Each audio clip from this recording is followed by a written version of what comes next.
Hey guys, this is Jeremy, and I wanted to address something that has to be talked about for this vlog. I've talked about it in the past. There are two things that are absolutely important if you believe those talk about creating a great vlog. First of all, the lighting definitely needs to happen. I got this LED light ring, perfect, wonderful, works absolutely great. I got the backlighting. The lighting's wonderful, I like it. Now, the other issue is making sure you have good audio.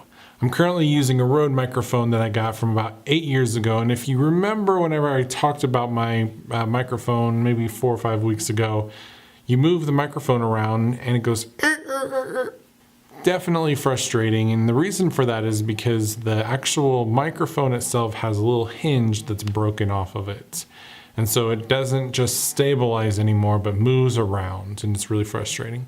The other issue is with this whole ring light that I have for myself that has the tripod underneath, is that the microphone and the camera setup itself is too tall to actually fit in the ring light. And so I have to scrunch it down just to be able to fit it in this LED ring rig. Now that's obviously frustrating. In fact, as I was recording this and doing some testing with the light, my battery died, and so I had to pull the whole thing out, change the battery, as batteries do, they don't last forever.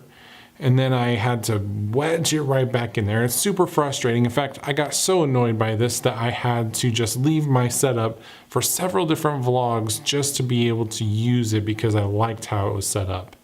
I can't just take the camera out and go walk with it. I actually have to kind of jury rig it in there. So I need to get a new microphone because it sounds awful whenever I move around and it doesn't work with this whole setup. So what I did was I went out and bought the new Rode microphone. Now there's several options out there as far as microphones you can get. I even looked at the Rode Microphone Go. This one is the Rode VideoMic, and the reason I got it is because first of all it has its own filter on it to filter out high frequency. One of the big things that can happen is you can have some high frequency. There are other microphones that you can have for like your phone. They may not have some of the other features, but it is a shotgun microphone, still works. But I like the high pass filter that comes with something like this. It just, as you can see on the back here, has this little high pass filter that you can turn on. It does require also an external battery. Now again, this is also great because it's not going to rely on my T3i for actual power, which sometimes can actually cause an issue of like a hum or a buzz. So the fact that it's in the microphone itself is going to really work. Now, you'll notice this is how big it is compared to something that's much, much taller. It makes for a wider bass, but that's not really an issue. Now, I'm going to test the two different audio tracks. This is what it sounds with the old Rode microphone, and this is what it sounds like with the Rode VideoMic. Notice the difference? Now, if you don't notice a huge difference, that's okay. In fact, the point of it is hopefully that you just hear good quality audio regardless.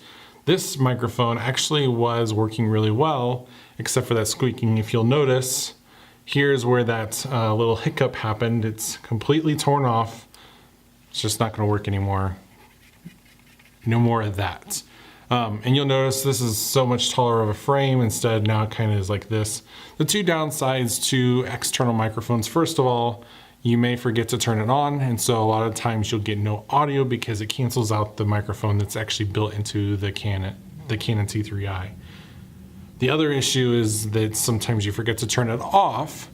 I've done this several times, and so the battery pack that goes in it's a 9 volt. You just have to have a lot of spare backups for your camera whenever you're using this shotgun microphone, because you're going to be out on a shoot and you're not going to have a battery because the one that you had in here has died because it drained the entire time. I've done that 3 or 4 times. So I just always have an Amazon backup for my 9 volt that I have for my shotgun microphone. I've been pretty good now recently of turning it off. But you just always have to double check with that. So now, I love how this looks within the frame of it. I think this is gonna work. Who knows if it just sucks the battery dry, if this is going to fully work. It's a completely different stabilization, which is important to have that stabilization, because if someone were to come along and knock the camera to hit it, or it falls over, you're not gonna get that loud thud, thud, thud whenever you have the camera. And so just to have that wiggle, even though this one makes the noise, the fact is that if it hits something, it's not going to make a huge thud in the actual audio for this. So that's a benefit for this. I'd love to hear what you guys have to say. Do you go out and get the best shotgun microphone that you can? Are you a person that loves to have the separate shotgun microphone completely that goes straight into the laptop? I've seen people do that as well. And would you get something that's even more upgradable than this? For me, it's great for interviews. It's great for on-the-go camera. It's 130 bucks. I had to get it. I wonder if there'll be any black deals. I'm sure that there will be some great stuff coming out, but I've always used Rode. I've always loved Rode. So Rode, if you're listening, I will take all the microphones you like to give me. But I think this would be a great option for people, and I really highly encourage you just to consider doing something like this for next video that you do for yourself. So leave your comments down below. I'll catch you guys next time. See ya.